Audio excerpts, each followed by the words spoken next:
So aside from games, we had we were talking about earlier. We had kind of a wacky year in gaming. What's some of the highlights of the more crazier stuff that's gone on in our beloved hobby? You mean like various like stories and things like that, or things that popped up? Yeah, because we're talking about let's see, we're talking about our buddy Dean Takahashi. Yeah, that's by far my favorite gaming story of the year. Yeah, that's a good It's one. definitely the most fun video game story of the year. Mm-hmm. It's but you know what? It's hilarious and telling about fucking video game journalism and how much of a joke it is. Yeah, to refresh people, the Dean Takahashi story is he's a game journalist that went to some event to play Cuphead, and he filmed it, and he couldn't get past the jumping tutorial. Yeah. And even though people will say go look up the video because it's the funniest Yep. fucking thing in the world. Yeah.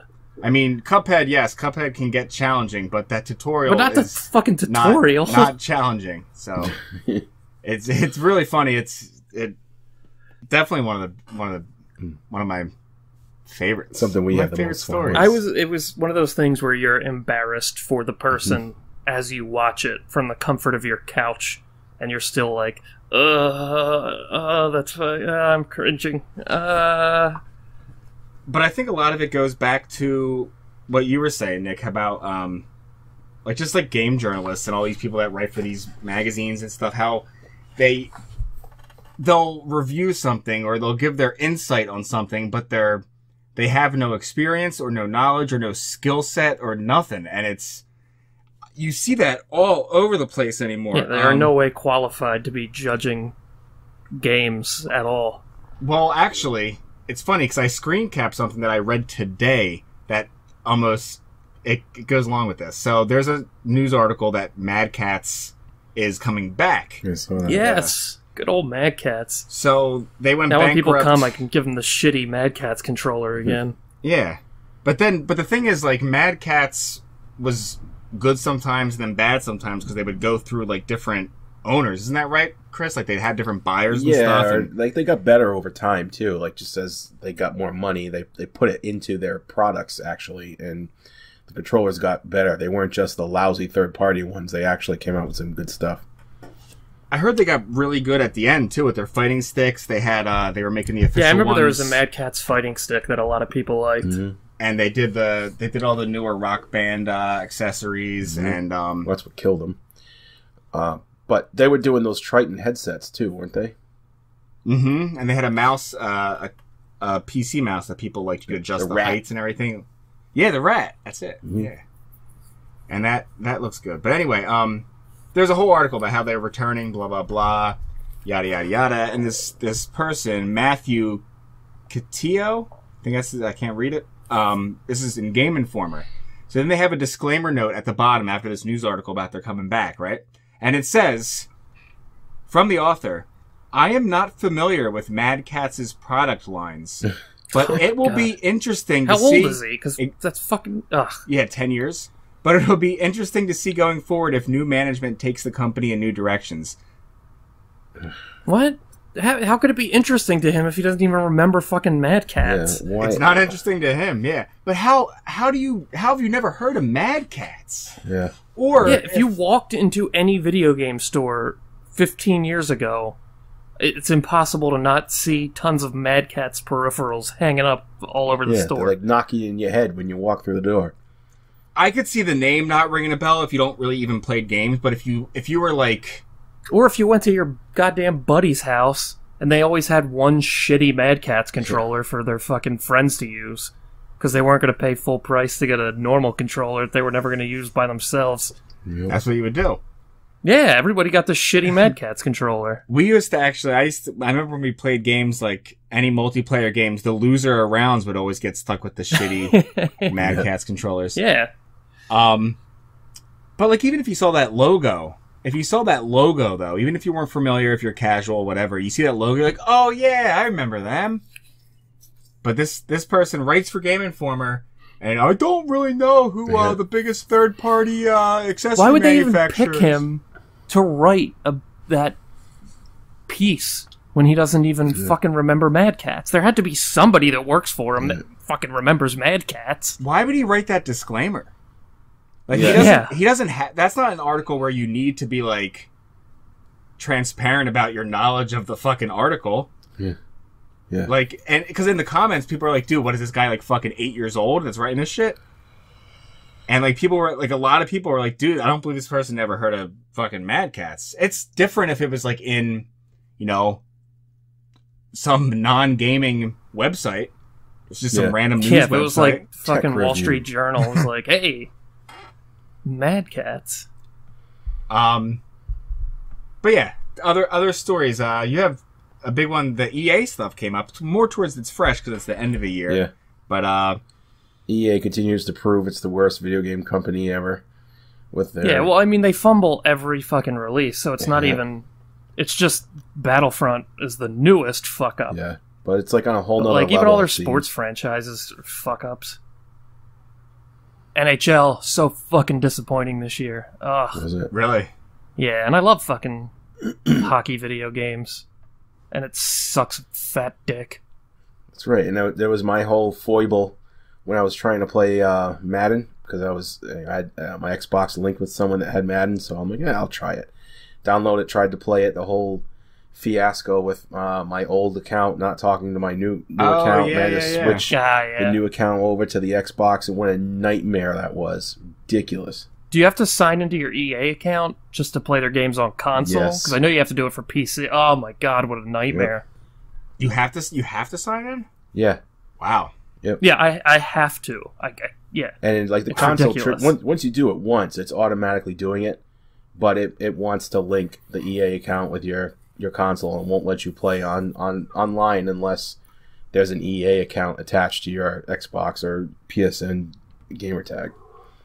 I can't even play offline unless I sign in to Origin. Yeah. Like, so if I forget my fucking password, even though I have the games downloaded onto my system, it will not let me play them unless I sign into Origin. They still want a microscope up your ass just so you can play Wing Commander. It's a fucking joke. I would take a microscope up the ass just to play Wing Commander. Wing Commander fucking ruled. Yeah. I think the thing with EA though, like Nick was saying, like I mean, if you've been around games for a while, we've been talking about EA being like the shitty, horrible, generic, whatever, for a long time now, though. And the thing is, especially with Battlefront and that whole fiasco with that, now at least, I mean, I look at it as a positive because how much fucking worse could EA get? Nothing surprises me with them. It's at least positive in the sense that they have to watch what kind of like dirty tricks and half-ass bullshit that they pull now because they're getting... they won't, because even with all the bullshit, they still sell like trillion copies of each game. Fucking everybody complains about EA, but then they went out in droves and fucking bought Battlefront. Yeah, I know. These fucking geeks have no goddamn self-control. Yeah. You're right. I'm just trying to be... I don't really buy any EA games. It's pretty rare that I get some, but I'm just trying to be... some wishful thinking with them. I don't know. What's this F-13? What do you have? What's that? Oh, that was the Friday 13th. We were just going... Fail? Yeah, we were trying to remember stuff we talked about. I just remembered that. But I haven't touched that game in fucking forever. It's pretty badass now. That was They've done cool. a lot of free updates. Yeah, that's a really good, new, fresh team. And I think that it was cool to kind of watch them learn everything through the launch and life cycle of that game. Well, it's still going, so I shouldn't say life cycle. But yeah, they're clearly committed to putting out a good product, and they're really good with patch and I mean, it launched with a shitload of bugs, especially on console. Yeah. Which is not good, but it's a small indie team, and they worked really hard to make it a good game, and they did. I remember you guys when that came out. That was a topic that we were talking on an episode. How it was pretty much a launch mess, right? Yeah. When that game came out. The game, half the game just didn't near work. unplayable. It was so broken, and a pretty demanding price too, like $40, right? Yeah. Was it? Oh, did I pay $40 for that game? Oh, I think I had a coupon for it. I know I didn't pay full price for it. But yeah, I thought I paid $30. Maybe it was $30. It's still though. I mean, for that price point, it did not play the way it should. It was not ready. Yeah. Well, I never played it. Now I kind of want to play it again. I Yeah, haven't picked it up in so long. There's like a single player mode now too. You can just be Jason and hunt down a bunch of camper bots. Yeah. Oh, cool. Because I probably put, let me see how many hours I put into that game. Not a ton, but enough. Put in 6 hours, and I literally never got to play as Jason. Let's see. You have the Xbox on there too, Chris. Yep, I got my Scorpio edition. Yeah, Scorpio. I feel like I do like it, but I'm like, did I need this? But whatever. I mean, it's my thing, and I like it. I'm gonna get a PS4 Pro eventually too, and then probably start working on a decent PC. And I got my 4K monitor to go along with it, which is splendid. It's kind of a low end one. It doesn't have a lot of the tweak settings that I think like some other ones have, but it looks friggin' phenomenal. It looks so good. I'm so happy with it because I had a 1080p monitor, but it was an old one. It was like an entry level. And it was really kind of washed out, and just seeing like the HDR graphics on this thing, like I'm at the next level, baby. You're liking it at the next level, digging it. So cool. Yeah, it makes a giant difference. It does. Just like I got my new monitor this year too. We're new monitor buddies. It's just like the and I went more for I wanted a good speedy 70. Well, I only got 75 hertz. But I eventually want to get a 144. I noticed. And it's crazy. It makes such a huge difference. I noticed a slight drop in the response time, but other than that, it's pretty damn good. And this is a cheaper model. And the only thing is it's got some of the backlighting washout. Like when it goes dark, you can see like in the corners. Oh yeah, the blacks. Yeah, the corners. Light bleeding? It's got that. Well, it's going to be hard to not have that on a cheap monitor, especially if it supports HDR. Because real HDR, this is me getting all techie, but real HDR, the monitor has to be able to display 1000 nits of brightness, which is fucking insane, just so you know. It's stupid bright. So a monitor that is that thin and not really expensive to be able to push out that much backlighting and that much light when it's a black screen, it's gonna display it. I mean, it's inevitable. That's why I'm not a big person of like the thinnest of thin TVs. I don't really understand that fucking logic when it just sits on a fucking shelf or a wall. Yeah. But hey, it's easy to move. Yeah. But that only factors in for the 10 minutes you're moving it. Yeah. And it happens maybe twice in the time that you have the TV. Yeah. So who knows? It only bugs me when nothing's up on the screen. You know, it looks kind of blotchy, but as soon as the graphics pop up, like you don't notice anything at all. It just looks like, you know. Well, that's how they do that. The light dimming like features on TVs, the smart light dimming. So like on like my Samsung TV does it. I have it on low mode, not like high or aggressive because it's too aggressive. But what it does is when the TV's blacks, when the blacks on the picture get to a certain level of blackness that the TV thinks that would be the same as if the monitor wasn't even on, it refrains from firing those pixels. So it actually turns that parts of the TV off. I've noticed that on my TV when in it my goes bedroom. black. Yeah, so it does that, but the thing is, if you want to have it on like the highest mode, it's a little too aggressive of what the TV thinks should be blacked out more than it should, and it doesn't look very good. I don't like it. Unless you get like a super expensive one, I guess. But or if you go OLED. Yeah. Well, that's my toy. 2017 was the year a console launched, so the Switch launched on 2017. It was the little console that could. Yeah. I don't believe it hasn't even been a year.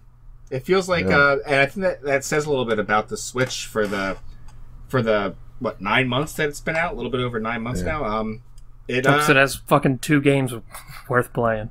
Yeah, I don't know though. I think that it has. I think it's at least doing stuff better for the things that are coming out and the stuff that you can get on download. It doesn't seem like the whole fact that Nintendo stepped away, it seems, from like gimmicks with the gameplay is making a difference for the people that are interested to develop for it. So, but it's still gimmicky in that it's a portable console, sort of. But it's not going to make developers have to change what they're already doing. Well, no, don't they? Because they kind of have to develop it to downscale. Yeah, I read more about it. It's not even supposed to be like the hardware is pretty similar. It's just the resolution drop. I mean, everything's the same. It's just like how you would do a settings mode on a PC game and stuff like that. So, okay. I don't know. We'll see what next year does. I mean, fucking hate Nintendo. The thing that's like funny is when I wish they were good. People are like, "Oh, but there's, I mean, more games." Like, and I'm all about that. But at the same time, there hasn't been like that many games on any systems, really. Like, we can say that about PC. But yeah, I mean, even PC though, like a lot of those games are still multi-platform on everything. I mean, there's not really too much that's like. Yeah, I think that the era of lots of exclusives is kind of dead because publishers realize they can make a lot more money making everything multi-platform. Well, of course they can, but I think it really just comes down to what hardware manufacturers now have they still have those kind of talents that are in-house. And I mean, who knows what it's going to be like? I mean, I feel like Microsoft is trying to, I mean, obviously they want to get as many exclusives as they can, but I don't think they're really able to get that much. I've read a thing how 2018 is not going to be a crazy year for exclusives for them either. And I mean, some people don't really care about exclusives really, but it depends. I think Sony and Nintendo, they're probably going to have the upper hand in that for a little bit. I mean, they have it's almost like Sony's starting to have their own niche like Nintendo has, like with certain kind of franchises, and they're like Ratchet and Clanks and the Uncharted series. Oh, the Naughty Dog, yeah. Yeah, that stuff, those studios and things. God of War, all that shit. But yeah, we'll see. It's funny because for next year, I don't even know off the top of my head what is coming out that is like a big game. I can't even. What's that? Anthem? Oh, the BioWare game. Yeah. Yeah. Beyond Good and Evil 2? Yep. We'll see. Yeah, is that going to come out? Now that I'm thinking about it. The Shadow of the Colossus remake. God of War. I'll get that too. But God of War. Yep. That fucking all the E3 games that like Sony keeps on showing, but they don't release them, like the Spider-Man game. Is that gonna come out? Like, yeah, I fucking forgot about that. Is that gonna come out? Who knows? I want, what I want to happen in 2018, but I don't think it's gonna happen. I want VR to fucking just kick ass. Yeah, like I just wanted to go big time. Yeah, it's like the same problem with Wii. It's a whole new fucking gameplay element to develop around because you have your two little handheld stickies and you move around. I love watching like YouTube videos. It's so immersive. It's the real deal.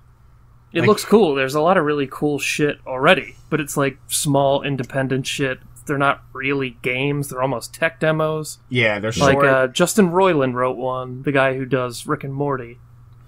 He did one, and it's real fucking weird. I wish I could remember what it's called. But it's super neat, but it's like not really a video game. It's more like a tech demo. But I really want to fucking play it. And even the games that are real games, they're short. They're like 2 hours. They're like it's like watching a movie. Like it's a quick run, I don't know, but like the way they incorporated VR stuff, I didn't play it this way, but with like Resident Evil 7 was supposed to be really awesome. That would have been fucking really cool to play in VR. I wish I did. So I think like the thing with VR, I don't know how it's going to pan out. I think it's got a couple more years before it's somewhat mainstream. Yeah, me too, but the thing that 2020. The thing that I worry about a little bit is that it's going to kind of sacrifice some of the aspects of it being as good as it is to make it more normal to pick up and play for people. Like if you do a legit real deal VR you need space to move around. Yeah. You need to kind of have a setup for playing VR. Yeah, where- you got to put the sensors around the room. You got to fucking have everything, like, you got to bust out your tape measure and make sure everything's fucking squared up right. And It's a big fucking hassle. And that's the real way to get the most out of it. But I think things are going to start going more like the PlayStation VR with Yeah, you just sit on your ass. the headset. Yeah. Yeah, and you just look around. But that's only good for a handful of games. Like a Resident Evil, or even like racing games will be really cool. Yeah. Or like anything where you're piloting something, like any sort of jet fighter or mech or anything. But for like fucking Uncharted or whatever, it ain't gonna do shit for that type of game. No, not a game that's like. Yeah, when you need a game, if you're going to use VR for like a full immersion kind of controlling, you have to be all. It has spread to be out. first person. I don't even think first person shooters would really work all that well, because your one stick is your view. Yeah. So instead, now you're going to be using your head for your view, and I think it's just going to fuck you up. Yeah, I mean, I see like adventure kind of first person stuff. Yeah, Like Skyrim and stuff could be neat, like things like that. No, it would be a really great game for VR. Jumping Flash? Jumping Flash would be great. But remember Sword of the Berserker? Oh, yeah. Where you use the mouse to do your sword? If they did that first person, and you use the thing to control the sword, that would be fucking cool. I don't know why I thought of fucking Sword of the Berserker out of nowhere. That's a good game. Yeah, it was a cool game. It was really fucking hard. Yeah. There's a Berserker game for PSN. It's almost like a sequel. Oh, really? Ooh, I gotta find it. I don't know if Fuck, it's... now I'm thinking of Jumping Flash VR. That would be so fucking cool.